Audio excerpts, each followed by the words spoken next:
할렐루야! 주님의 은총과 사랑과 충만함이 오늘 하루 우리 삶을 이끌어 갈 것입니다. 예수 바라보며 예수 안에서 함께 기도하고 소망을 부르짖을 때 하나님께서 우리를 선하게 인도해 주실 것입니다. 오늘 하루도 믿음으로 선포하며 이 아침 시작하길 원합니다. 10월 13일 수요일 아침 예배 성삼위 하나님께 올려드립니다. 우리 다 함께 사도신경으로 신앙을 고백하며 이 아침을 시작하기 원합니다.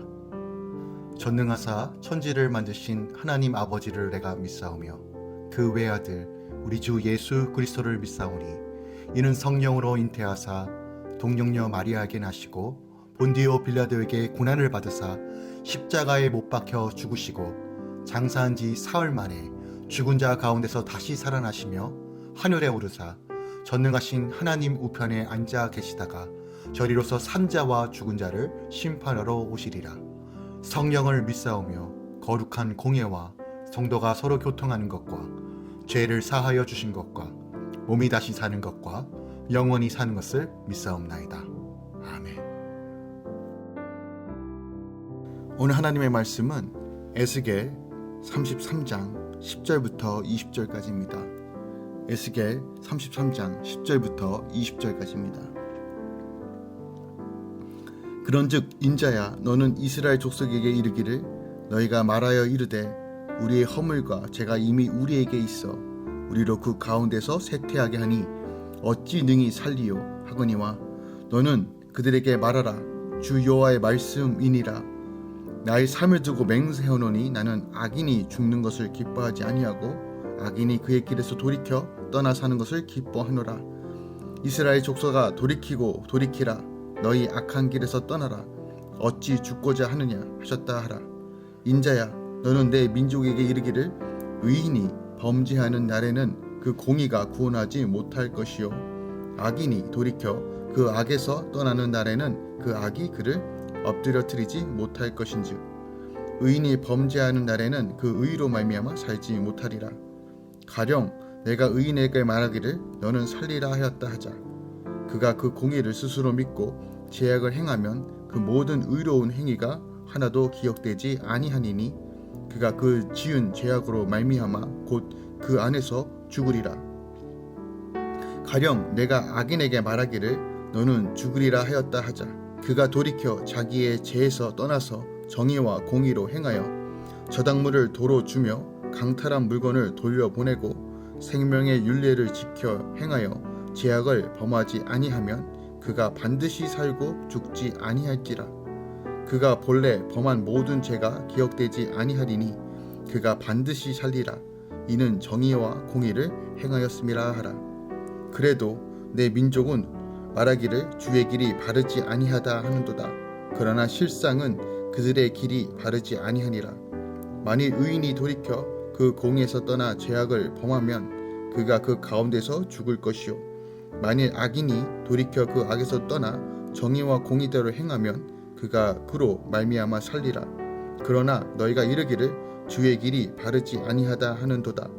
이스라엘 족속아 나는 너희가 각기 행한 대로 심판하리라 하시니라. 아멘. 하나님의 말씀입니다.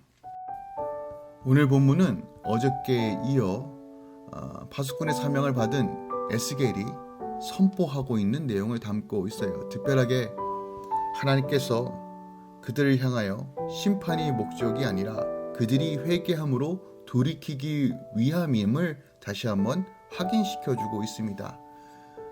10절부터 11절은 에스겔에게 죄로 인하여 하나님의 심판을 받아 쇠퇴하여 절망감에 사로잡힌 선민을 향하여 악인이 죽는 것을 원치 않으시는 하나님의 뜻과 회개 촉구를 전하도록 명하신 사실이 기록되어 있어요. 포로된 유다 백성은 처음으로 자신들에게 이미 허물과 죄가 있다라고 고백합니다. 예루살렘의 함락을 전후로 선지자들의 멸망에 대한 예언이 그대로 성취되는 것을 목도한 백성은 깊은 절망에 빠지죠. 이 절망은 그들의 죄악에 대한 자책으로 구원의 소망을 갖지 못한 데서 비롯되었으며 하나님을 향한 불신앙의 모습입니다. 그러나 주님은 구원의 소망을 잃고 좌절하는 백성을 위로하고자 에스겔을 통해 다시 말씀을 선포하시는 거예요. 하나님은 악인이 그의 길에서 돌이켜 떠나 사는 것을 기뻐하시기에 돌이키고 또 돌이키기를 촉구하십니다. 이것은 심판을 겪게 해서라도 모든 사람이 다 회개하고 구원받기를 원하시는 하나님의 애타는 사랑이라는 거죠. 12절부터 20절까지는 에스겔에게 선민의 회개의 여부에 따른 심판 원칙의 확고한 집행 경고를 선민에게 전하도록 명하시는 장면이 나옵니다. 특별하게 12절부터 16절까지는 생명의 윤례를 지켜라 라고 말씀하세요. 의인이 범죄할 때 그의 의로 살지 못하는 것은 그의 윤리적 의로움이나 행위로는 구원받지 못한다는 뜻입니다. 자칭 의인이라 여기며 자신의 의로움만 믿고 악을 행한다면 그는 이전에 행했던 모든 의로움이 하나도 기억되지 않고 악한 일들 때문에 죽게 될 것입니다. 회개는 의인이나 악인이나 모두에게 요구되는 생명의 길입니다. 회개하기를 거부하는 것은 주의 자비를 진정으로 믿지 않는 불신적 행위입니다. 그러나 악인이 돌이켜 죄를 회개하고 저당물이나 강탈한 물건을 돌려보내는 적용을 한다면 그는 반드시 살고 죽지 않으며 그의 모든 죄가 기억되지 않을 것입니다. 이처럼 하나님은 생명의 윤례를 지켜 행하는 자에게 영생을 주신다는 것이죠. 17절부터 20절까지는 정의와 공의대로 행할 것이라고 말씀하십니다. 유다 백성은 자신들의 죄를 시인하기는 하면서도 여전히 하나님께 불평해요. 하나님이 그들에게 스스로 선택할 수 있는 자유의지를 주시며 인격적으로 대해주심에도 계속 불평하는 것이에요. 이렇게 주의 길이 바르지 않다고 불평하면서 한쪽으로는 치우치는 것이 죄인의 특징입니다. 내가 겪는 고통은 결국 내가 행한 대로 받는 하나님의 심판이자 내 삶의 결론이라는 것이죠. 그럼에도 주님은 악인이 돌이켜 악에서 떠나 정의와 공의대로 행하면 살리라 라고 말씀하세요. 인간은 100% 죄인이기에 스스로 정직할 수도 공의대로 행할 수도 없습니다. 그러므로 성도는 날마다 말씀 묵상으로 자기 죄를 보고 회개해야 치우치지 않고 바른 길로 걸어갈 수 있습니다. 오늘 본문이 우리에게 주는 영적 교훈이 뭘까요?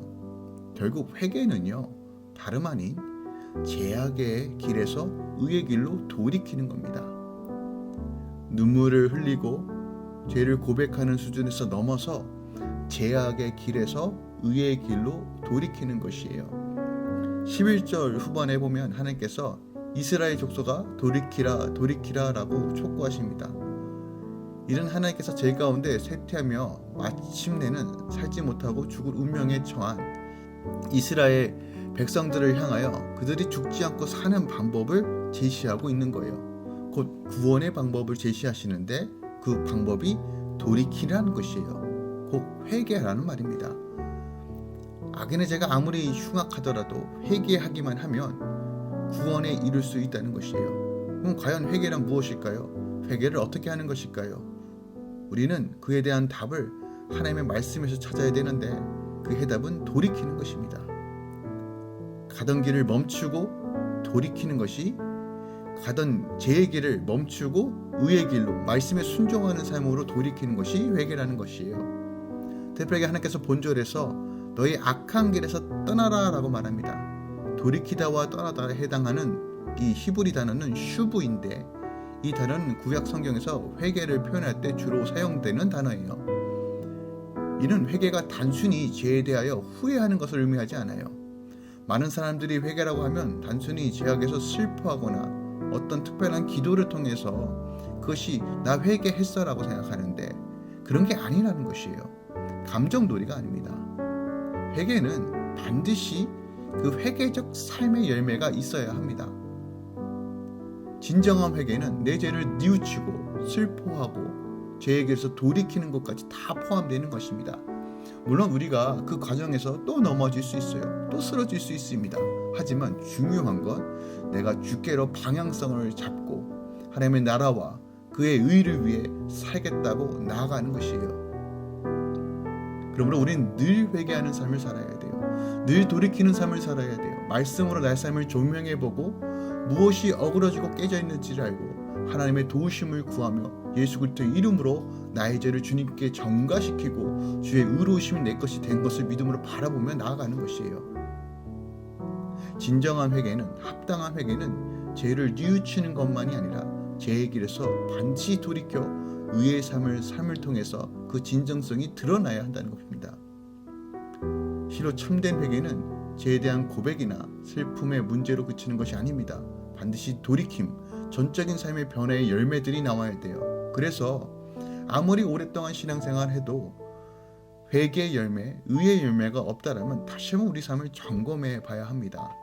주님께 다시 한번 내 삶을 내어드리고 온전한 회개를 통해서 하나님께서 기뻐하시는, 또한 하나님의 복을 누리는 삶 사시길 예수 그리스도로 축원드리고 부탁드립니다. 기도하겠습니다. 오늘 에스겔의 선포와의 말씀, 파수꾼의 사명, 그리고 이스라엘 백성과 그의 백성을 향한 하나님의 마음을 봅니다. 주님, 우리가 철저하게 주님께로 돌이키겠습니다. 죄는 모양이라도 버리며 하나님의 문성에 귀 기울이겠습니다. 성령 하나님 붙드소서. 성령 하나님 우리 안에 채우소서. 하나님의 의의 열매를 맺게 하시고 하나님의 거룩한 피조물로 새롭게 하여 주시옵소서. 믿음으로 기도하며 주님을 의지하오니 주님께서 보호하시고 우리를 선하게 인도하여 주시옵소서. 모든 할렐루야 공동체 구성구성 하나하나마다 하나님께서 인치시고 보호하여 주시고 새롭게 하여 주시옵소서.